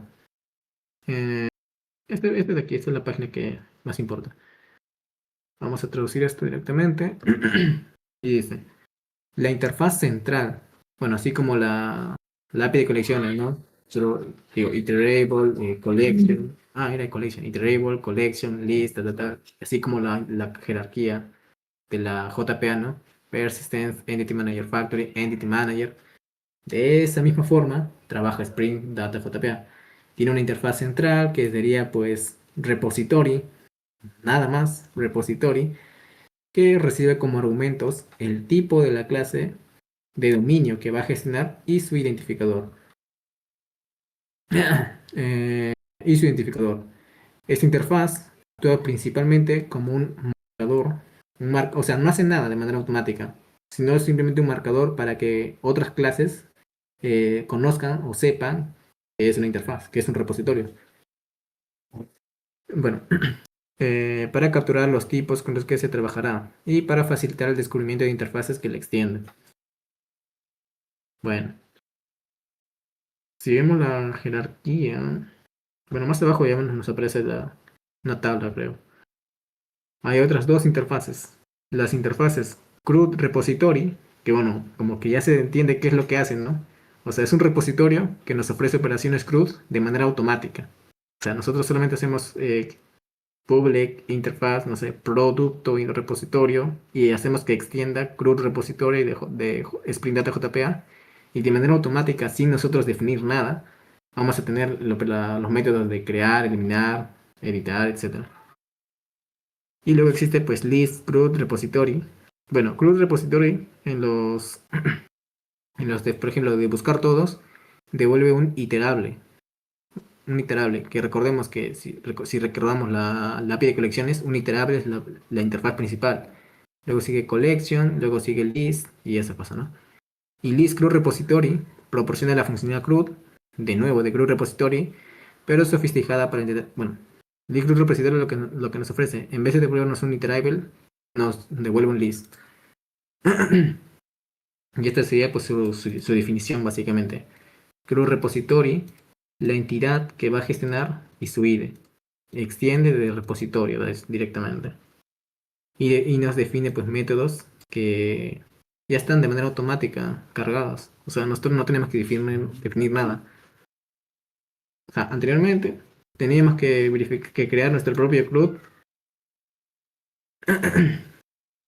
definir nuestro propio repositorio base, ¿no? Nuestro propio CRUD. Y ese repositorio CRUD, por ejemplo acá, tenemos que implementar manualmente cada uno, ¿no? O sea, obtener todos, manualmente guardar, manualmente obtener por ID. No, ya no tenemos que escribir este código, porque Spring Data JPA lo hace por nosotros.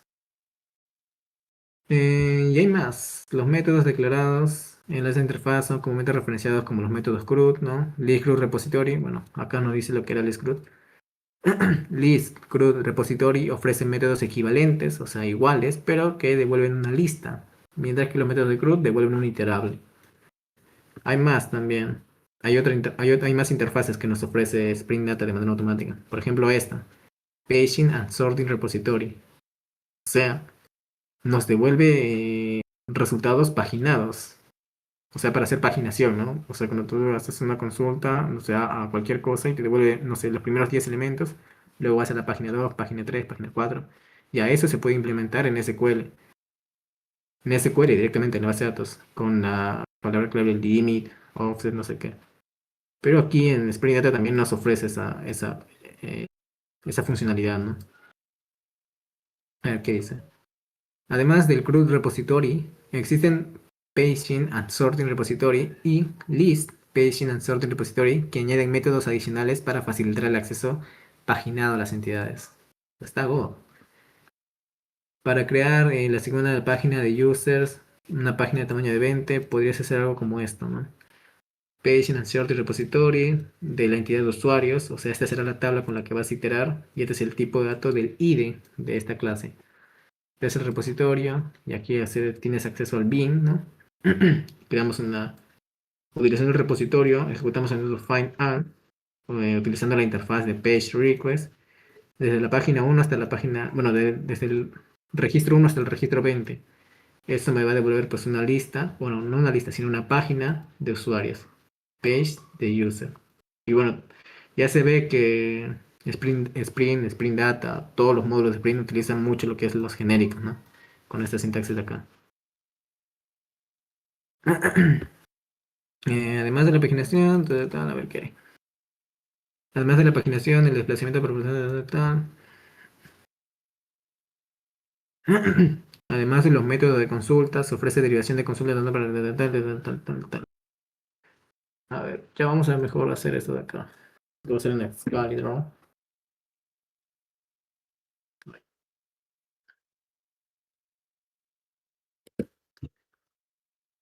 Va. Eh, tenemos lo que es el repository. Luego tenemos CRUD repository, que nos ofrece operaciones CRUD. Tenemos list CRUD repository. Tenemos paging and sort repository. List paging and sort repository. ¿Qué más hay? También está para ese user repository. User repository, definir repositorios e interfaces. ¿Qué más hay? MyBase. Ah, bueno, esto es para crear tus propios repositorios, ¿no? Como módulos de datos. Repository bin. Bueno, vamos a escribir. La interfaz principal, que era el repository, ¿no? Va. Luego tenemos CRUD repository. No va a alcanzar. Y es CRUD repository. Va.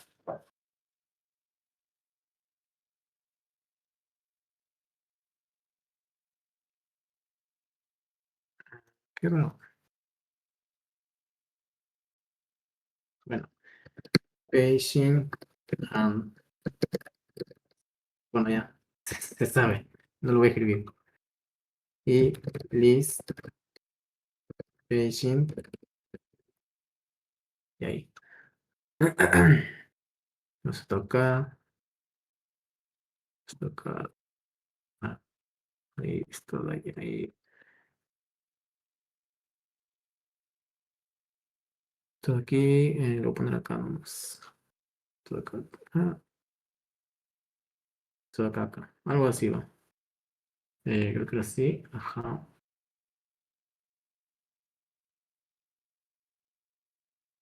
Va. Spring Data JPA. Spring Data JPA resumido en un gráfico. Lo voy a dejar así, de envío la captura. Bueno, ¿qué más hay? Anotación basada en configuración, data source, print namespaces, definir query métodos. Bueno, vamos a seguir leyendo esto antes de ver la documentación. Bueno, Vamos a crear una interfaz de repositorio que extiende JP Repository. JP Repository es otra interfaz para obtener métodos CRUDs predefinidos, ¿no? Para consultas más complejas se usan nombres de métodos derivados que se llama query method. Eso se ve en la documentación. O también se puede definir una consulta compleja utilizando la notación de query para especificar consultas personalizadas utilizando JPQL, ¿no? Si estás utilizando Hibernate, puedes utilizar HQL. No hay mucha diferencia, ¿no? Y además es mejor utilizar esto, ¿no? Para que sea más estándar. Configurar dependencias, ¿no? Primero descargas la dependencia, creas la entidad, ¿no? Defines una clase de Java y anótala con entity, ¿no? Entity, ID, generated value.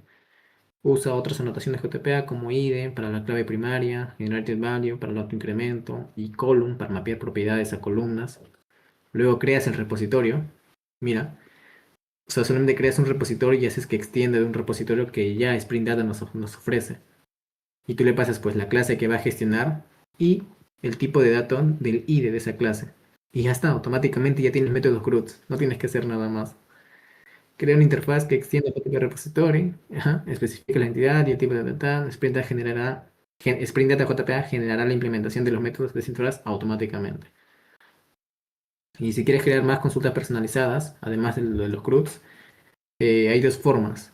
Utilizando los nombres de métodos derivados o query methods, que es una sintaxis al final. Tú defines find by nombre y le pasas sin nombre. Y Spring Data JPA lo que hace es leer este nombre e interpretarlo. Find by nombre. Entonces lo que quieres hacer es un select asterisco supongo, from, usuarios, where, nombre es igual a este nombre que recibe. Algo así lo interpreta.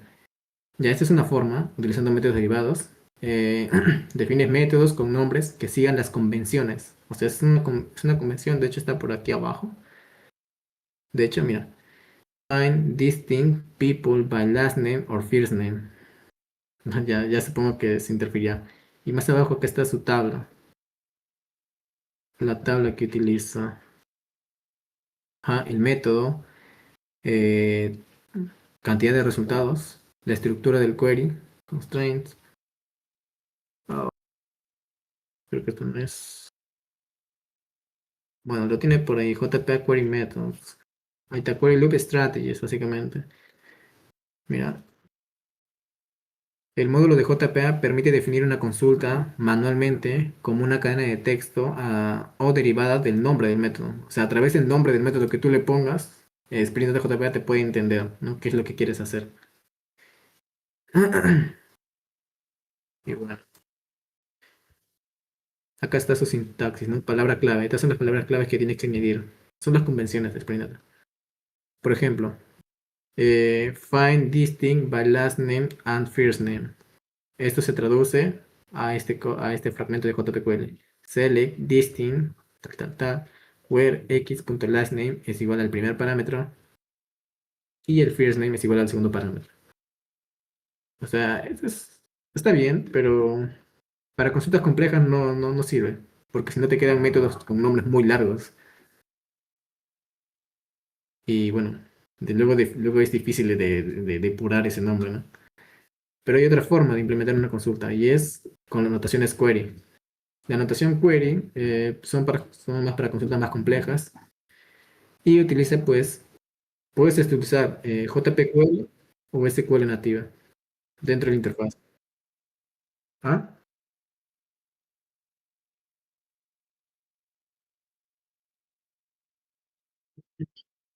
Al inicio, ¿no?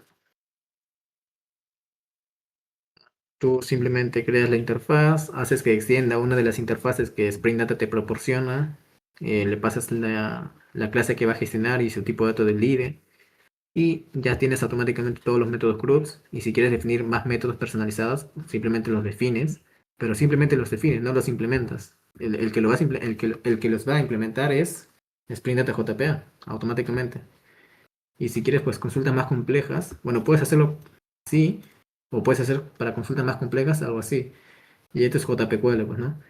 Básicamente selecciona todos los objetos usuarios de la clase usuario, donde el nombre es igual a este parámetro. Y mira, acá está justamente el parámetro, arroba para. nombre, stream nombre, y el correo es el segundo parámetro, param email. Y ya está. Solamente lo único que hiciste es esto de aquí, definir el método. Y JPA se encargará de implementarlo.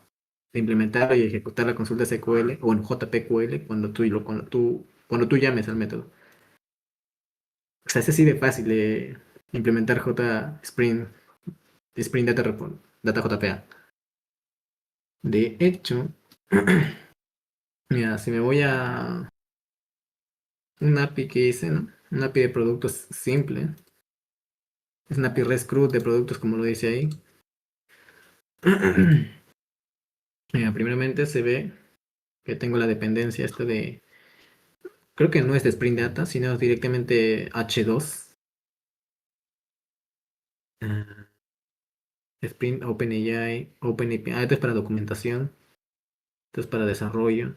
Esto es para validación de datos. Esto lo veremos la próxima semana. Esto es para testing, mapeo y logbok para el código duplicado.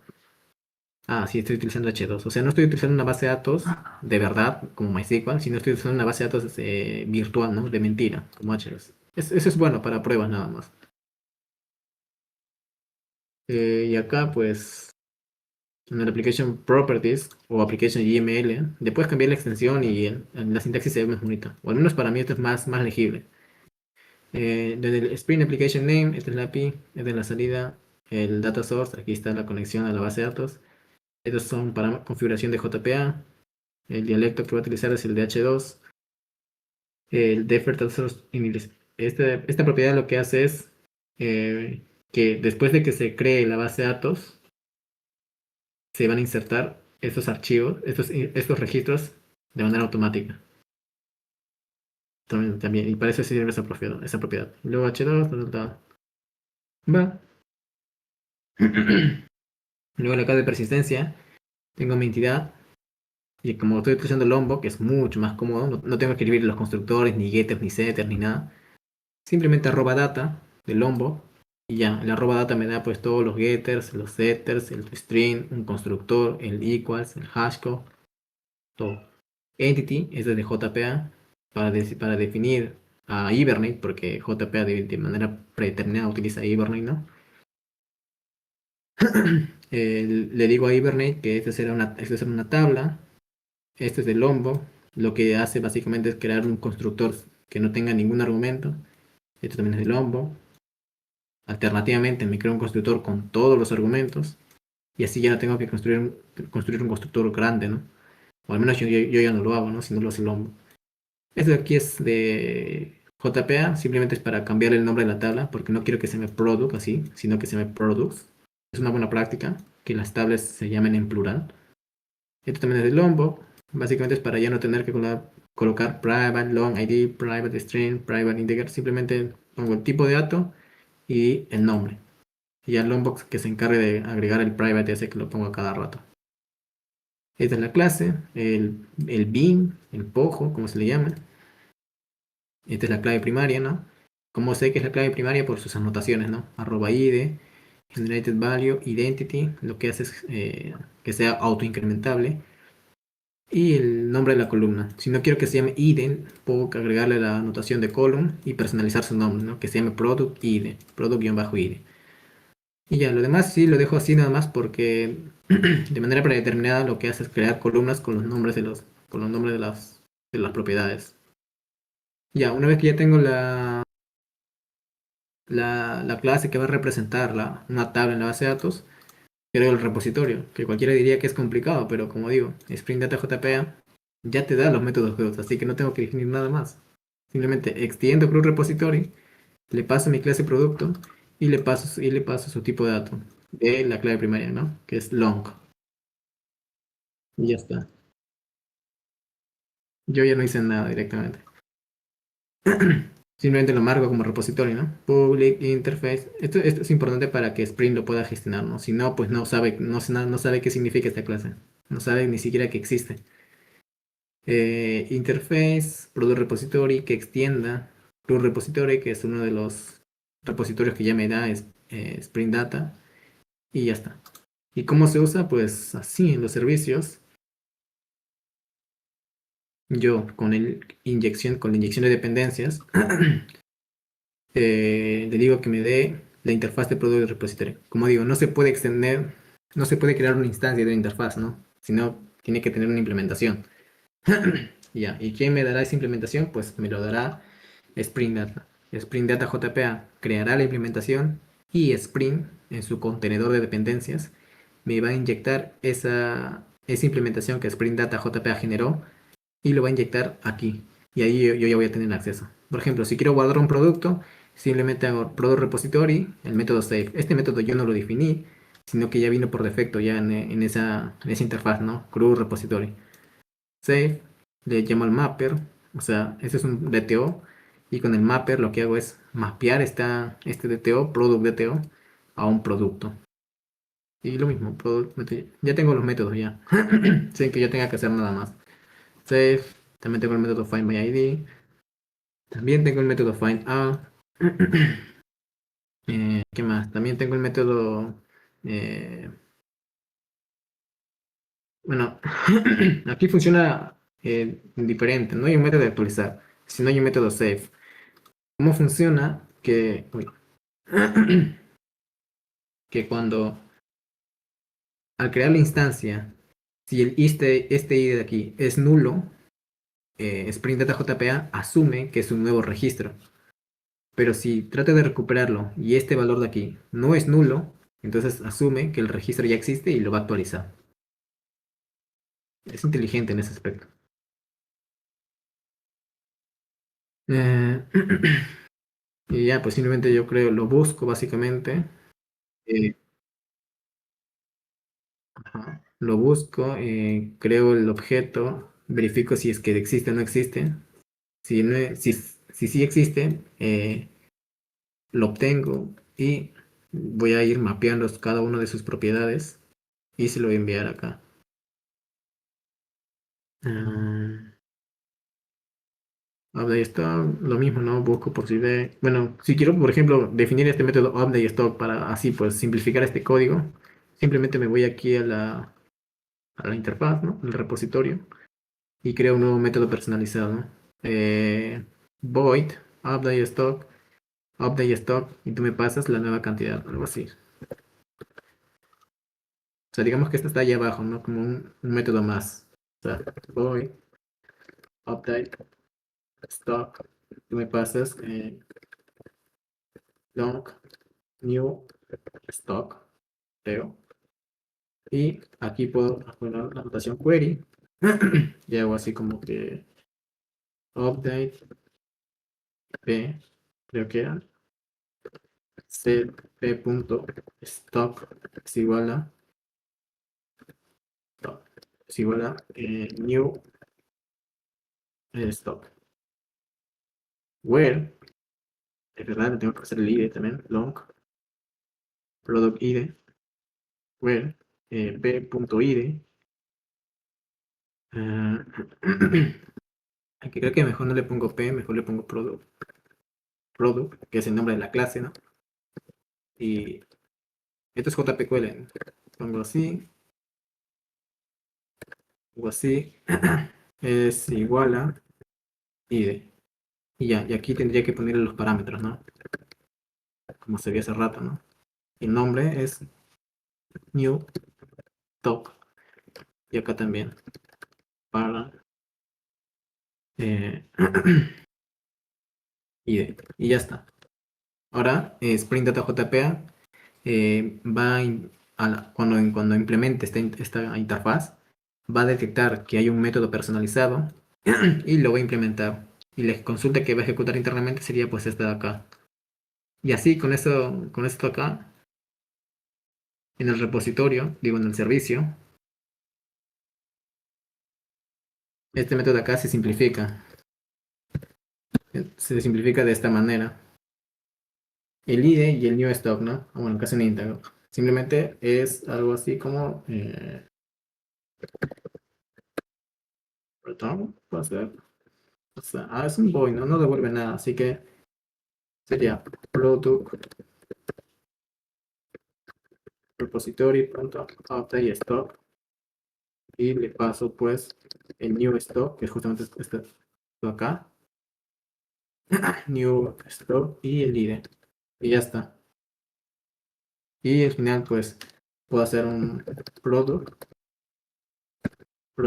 actualizado, updated, ¿no? Y ahí utilizo el product repository.find by ID, le paso el ID, y aquí ya como ya se actualizó, técnicamente ya aquí me debería devolver los datos actualizados, ¿no? Y simplemente yo hago el return de esto de acá. Y ya. O sea, este método de aquí se puede ver simplificado en estas tres líneas, definiendo la lógica de actualizar el stock en el repositorio. Ya como al final se simplifica demasiado el código cuando utilizamos Spring Boot JVM, o cuando utilizamos Spring Boot en general. Y ya, realmente explicó todo, cómo se trabaja con Spring Data JPAs, o cómo se usa Spring Data JPAs, se usa así directamente. Vamos a poner todo esto de acá. Bueno, lo de agregar dependencia es obvio, ¿no? Sería después de crear la clase entidad, o anotada con entity, se crea la interfaz de repositorio que puede extender de una de las interfaces de Spring Data JPA nos provee automáticamente. Entre paréntesis puede ser CRUD repository, list CRUD repository, JPA repository, etc. Ya, eh,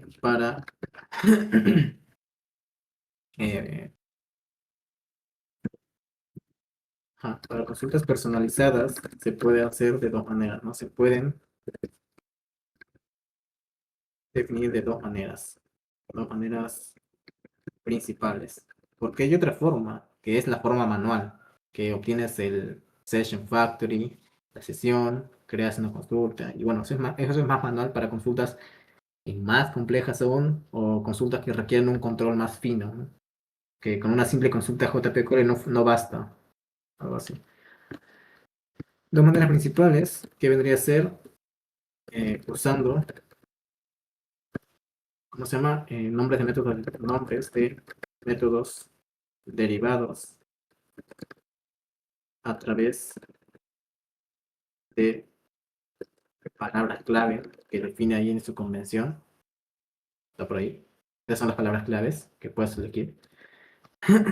Y la otra forma sería usando la anotación @query con jpql o hql. Es indiferente. Y ya.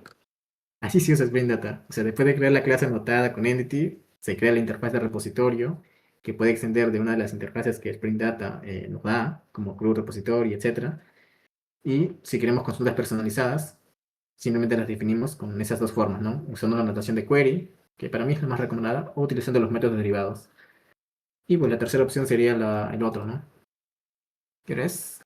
6:30. ¿Quieres hacer ya un ejercicio de mapeo? Ya con eso terminamos, pues, de explicarte todo lo que es esto acá. Ya un break, pues, hasta las 6:45 o 6:50. 6:45.